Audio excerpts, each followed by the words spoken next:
si nous passons à stade 3, les écoles, les collèges, les universités, les lycées ne seront pas fermés. Non, nous n'avons jamais envisagé la fermeture totale. Ce n'est pas la stratégie que nous avons adoptée. Vous savez, la stratégie est claire depuis le début, c'est d'arriver à freiner le virus à certains moments dans les territoires qui sont les plus touchés.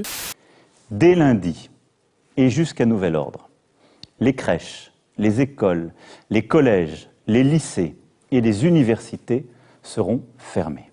Est-ce que ce système, finalement, de travail depuis la maison avec des professeurs en face via un écran, via ce type de situation, tout cela va fonctionner dans les jours qui viennent, dans les semaines qui viennent ou dès lundi ? Oui, dès lundi, cela fonctionne. Sur le plan technique, même s'il y a toujours de la vigilance à avoir, nous sommes organisés. Cet enseignement à distance, vous le savez, nous l'avons préparé depuis plusieurs mois. Les acteurs, c'est-à-dire les professeurs en particulier, peuvent utiliser les ressources numériques pour mener à bien leurs enseignements. Site internet, courriel, environnement numérique de travail et le site Ma classe à la maison du CNED. Les choses se mettent en place. Il va sans dire que nous n'entendons pas demander à un enseignant qui aujourd'hui ne travaille pas, compte tenu de la fermeture des écoles, de traverser la France entière pour aller récolter des fraises garriguennes. Mais pour l'instant, je souhaite n'évoquer que le plan A, qui est le retour à la normale et la possibilité de passer l'examen normalement au mois de juin. En tout cas, le baccalauréat aura lieu. Je ne crois pas, au jour où nous parlons, qu'il puisse se passer dans des conditions normales, comme si de rien n'était. Il est donc à peu près acquis aujourd'hui, et même, disons-le, acquis définitivement, que les épreuves du baccalauréat ne pourront pas se dérouler au mois de juin comme elles se déroulent chaque année. Parce que nous ne pouvons garantir de façon absolue la tenue d'épreuves écrites dans le calendrier prévu et au regard des conditions sanitaires, l'ensemble des épreuves du brevet et du baccalauréat général, technologique et professionnel sera validé en contrôle continu.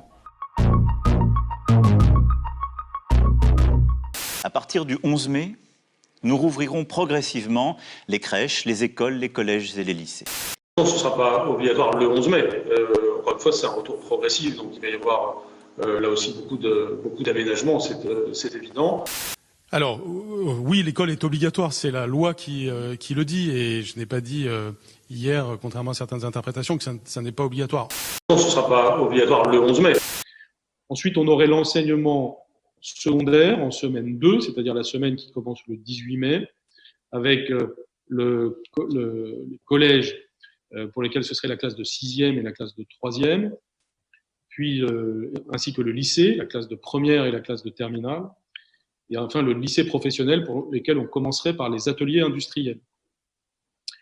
Et enfin, en semaine 3, le 25 mai, eh bien, l'ensemble des classes pourraient rentrer, mais le système serait organisé pour que ce soit toujours des groupes de pas plus de 15 élèves. Dans un deuxième temps, à compter du 18 mai, mais seulement dans les départements où la circulation du virus est très faible, nous pourrons envisager d'ouvrir les collèges en commençant par les classes de 6e et de 5e. Nous déciderons fin mai si nous pouvons réouvrir les lycées. Est-ce que l'oral de français en fin de première est maintenu, l'épreuve est maintenue ? À ce stade, oui, puisque nous considérons que ça reste possible, que dans la dernière semaine de juin, les conditions sanitaires permettent de le faire passer. Je dis Phèdre plutôt que Netflix, si vous voulez, c'est-à-dire qu'on est dans une période... Phèdre plutôt que Netflix. Oui, et donc par conséquent, l'épreuve orale de français sera validée par le contrôle continu. Alors aujourd'hui, profitez, fêtez le baccalauréat, et après, bon courage. Si le virus est toujours là à la rentrée, il y aura toujours la règle de groupe restreint. Peut-être que ce chiffre évoluera quant au plafond de ces groupes, mais ce sera toujours des groupes restreints. Ce qui est favorable d'ailleurs pédagogiquement. Donc dans le cas extrême, si on ferme, on est prêt pour ça.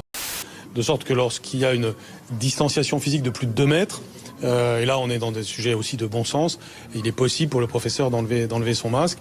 Mais le principe, c'est le port du masque par tous les élèves, dès lors qu'on est dans un espace clos.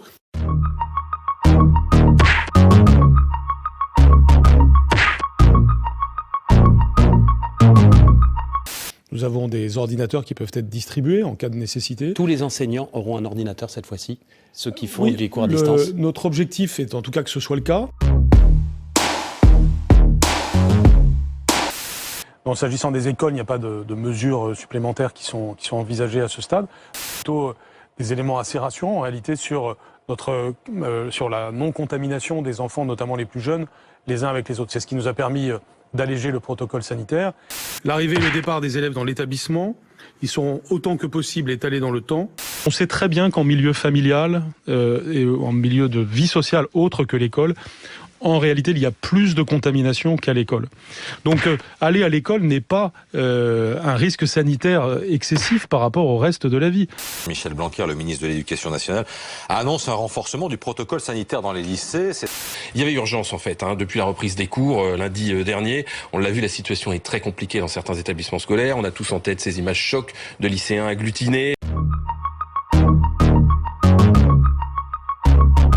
Dans le nouveau contexte, nous voulons aller plus loin dans cette politique de tests. Et nous avons annoncé ce que vous avez rappelé, c'est-à-dire le déploiement d'1 million de tests dans le milieu scolaire de manière prioritaire. Quand les fenêtres s'ouvrent, je sais que dans certains endroits, il y a des difficultés pour les ouvrir, mais enfin, chaque fois qu'on peut ouvrir les fenêtres, il faut le faire.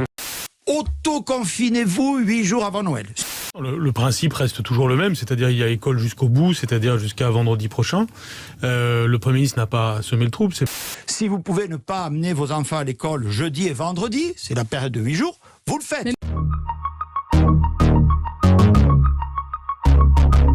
Y a-t-il, souhaitez-vous, qu'il y ait une priorité donnée au personnel de l'éducation nationale dans les semaines qui viennent par rapport à ce vaccin ?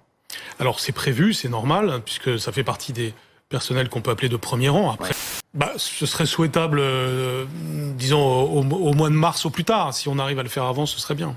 Pas de priorisation pour qui que ce soit en dehors des soignants, des pompiers. Pour tous les autres, c'est si vous avez des comorbidités et que vous êtes dans la tranche d'âge.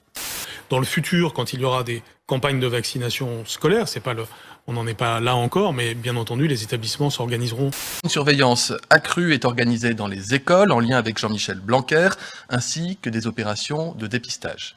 On augmente très fortement nos capacités de tests. Il devait y avoir 1 million de tests. L'objectif, c'est d'arriver à 1 million de tests par mois, c'est-à-dire environ 300 000 par semaine.